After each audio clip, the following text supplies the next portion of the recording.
कांग्रेस अध्यक्ष मल्लिकार्जुन खड़गे सोनिया गांधी और राहुल गांधी प्रेस कॉन्फ्रेंस कर रहे हैं। खड़गे ने इलेक्टोरल बॉन्ड कांग्रेस के बैंक अकाउंट पर आयकर विभाग की कार्रवाई पर बात की। उन्होंने कहा कि कांग्रेस को असहाय बनाकर केंद्र सरकार फ्री और फेयर चुनाव की बात करती है। ऐसा नहीं हो सकता, हमारे खाते रिलीज किए जाने चाहिए। खड़गे ने कहा, सुप्रीम कोर्ट ने चुनावी बॉन्ड को गैर कानूनी और असंवैधानिक कहा है। उसी की मदद से मौजूदा सत्ताधारी दल ने हजारों करोड़ रुपए अपने अकाउंट में भर लिए हैं और दूसरी तरफ मुख्य विपक्षी दल का बैंक अकाउंट फ्रीज कर दिया गया है, जिससे हम पैसे के अभाव से बराबरी से चुनाव न लड़ पाए। भाजपा ने कुछ कंपनियों से पैसा कैसे लिया, इसका जिक्र नहीं करना चाहता। चूंकि सुप्रीम कोर्ट इस मामले की जांच कर रहा है, मुझे उम्मीद है कि सच्चाई जल्द ही हमारे सामने होगी। मैं संवैधानिक संस्थाओं से अपील करता हूं कि अगर वे स्वतंत्र और निष्पक्ष चुनाव चाहते हैं तो उन्हें हमें अपने बैंक खातों तक स्वतंत्र रूप से पहुंचने की अनुमति देनी चाहिए। कोई भी राजनीतिक दल आयकर के दायरे में नहीं आता। लोकसभा चुनाव की घोषणा हो चुकी है। लोकतंत्र के लिए यह जरूरी है कि चुनाव निष्पक्ष तरीके से कराए जाएं और सभी राजनीतिक दलों को समान अवसर मिले। ईडी, आईटी और अन्य स्वतंत्र संस्थाओं पर किसी का नियंत्रण नहीं होना चाहिए। पिछले कुछ दिनों में चुनावी बॉन्ड को लेकर जो तथ्य सामने आए हैं, उससे देश की छवि को ठेस पहुंची है। आइए सुनते हैं प्रेस कॉन्फ्रेंस में कांग्रेस अध्यक्ष मल्लिकार्जुन खड़गे क्या कहते हैं। सत्ता में है,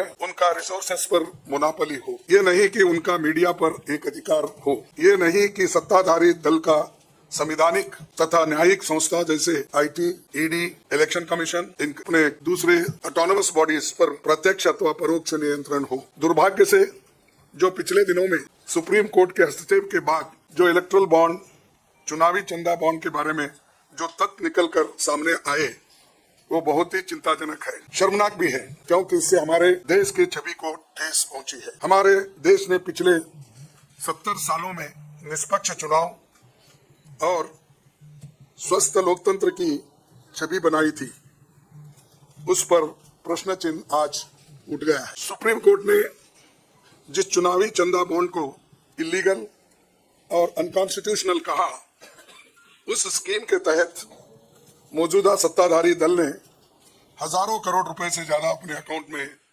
भर लिया है और दूसरी तरफ साजिशन मुख्य विपक्षी दल का बैंक अकाउंट फ्रीज कर दिया गया है, ताकि